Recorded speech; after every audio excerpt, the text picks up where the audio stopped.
السلام علیکم خواږه کورمیوالو ملګرو مو خپل علاقې کې د جنګ نه مو روزګار جوړ کړی دی او په دغه روزګار کې د خپل علاقې څومره هم ځوانان دي هغه د مقبرو د قبرونو په لور مراغون کړي دي مو د ځای واحد یو کورمه دی هلته مو د هرې مسالې حل د جنګ په لارې کې کسو د جنګ په صورت کې کسو او نور دنیا کې کوک سے د هر یو مسالې حل مذاکرات جرګاوي نوسته وي مو همیشه دوپاره کسو مو سرکار د جنگ ختمونې دوپاره یا د جنگ ودرونې دوپاره یا د جنگ نه کونې دوپاره مو ته همیشه دوپاره د جنگ ماحول رکوي او حکومت هم یا سرکار هم په دې خبرې باندې چې کله د جنګ نه کونې دوپاره یوه جرګه جوړه شي د جنګ نه کونې دوپاره مذاکرات رواني چې کله جرګه یا مذاکرات ناکام شي نو دې مطلب خو نه دی چې حکومت به بیا خپل زور خپل طاقت په ویروي لکه چیرې یو جنګ د جرګې او د مذاکراتو د لارې نه ودرېږي او نه بندېږي نو حکومت خپل زور خپل طاقت خو د ما په ویروي که نه حکومت سره خو ټینک شته حکومت سره خو توپ شته حکومت سره خو اپرات شو دي حکومت سره هر حربه شته دی هلیکاپټر شته دی چې د هغه په ذریعه باندې حکومت جنګ په سکندونو په منټونو کې بندولی شي د ورځو یا د میاشتو یا د هفتو ته ضرورت نشته دی بدقسمتي به دا ورته وي چې موږ په کورمې کې هر یو جنګ د پروپیګنډې نه سټارټېږي او بغیر بې حقیقته بیا ختمېږي هېڅ حقیقت یې معلوم نه شي بیا جنګ ختم شي یا جنګ بند شي خو موږ ته دا پته نه لګي موږ د خپلو کورمیوالو ته دا چې په دې باندې بحث کول یا په دې باندې ځان ته تسلي وموندل چې دا شهید شو یا دا جنبحق شولو دغه الفاظ ایمو ته دوپاره به څه حیثیت ولري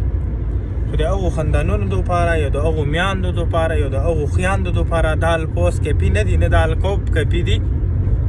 ته هغو ته مو د القاب ورکړو چې تاسو بچی داسې شهید شولو تاسو بچی جنبحق شول هغو ته دې سره تسلي نه میلویږي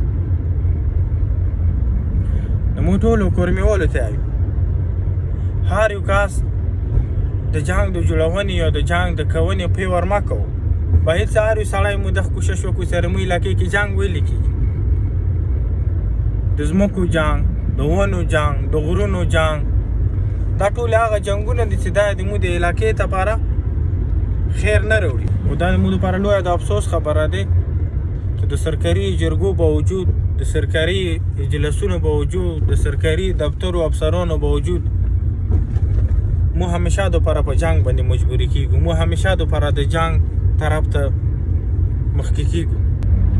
او تاسو مو کورمیوال ته تاسو نن سوچ وکړو په هغو کورونو کې په هغو خاندانونو کې به نن څومره شور وي هلته به نن څومره ویر وي هلته به نن څومره ژړه وي دغې علاقې ځناور نه دي هغه به هم نن په دغو کورونو باندې ترس رسي چې د چا کورونو کې نن جنازې پرتې دي او یو مو ته یو چې موږ ته احساس نه کېږي د هغو میاندو یا د هغو کورونو والا د اوښکو درونې دوپاره دا کیپي نه دي چې موږ ته چې دا شهید شولو یا دا جنبحق شولو یا دا حق غوښتنې دوپاره دا د هغو د اوښکو درونې دوپاره یا د تسلي دوپاره دا الفاظ کیپي نه دي کورمیوالو ته دا چې د غرونو ابدونې دوپاره د ځمکې ابدونې دوپاره خپل ورونه خپل انسانان خپل مشران خپل ځوانان ولې وربدو او حکومت هم دا وایو چې د افسوس کونې په ځای یا موږ سره د ژړا یا د فریاد په ځای باندې ته خپل کردار وښیه د جنګ بندونې کې د جنګ ختمونې کې او د مسالو حل کونې کې که مو یا فریاد کوو حکومت یا فریاد کوي که مو یا جرګه کوو حکومت یا هر څه جرګه کوي مو یا افسوس کوو حکومت یا افسوس کوي نو دا خو بیا برابره خبره ده چې دا به هره ورځ هرې میاشتې هرو هفتو به دغه مړي دغه سلسله او دا جنازې به روانې حکومت د پکور خپل کردار وښیي د جنګ ختمونې کې د جنګ بندونې کې او د مسالو حل کونې کې نه کې چې حکومت هم سره برابر افسوس برابر فریاد کوي ډېره مننه کورمیوال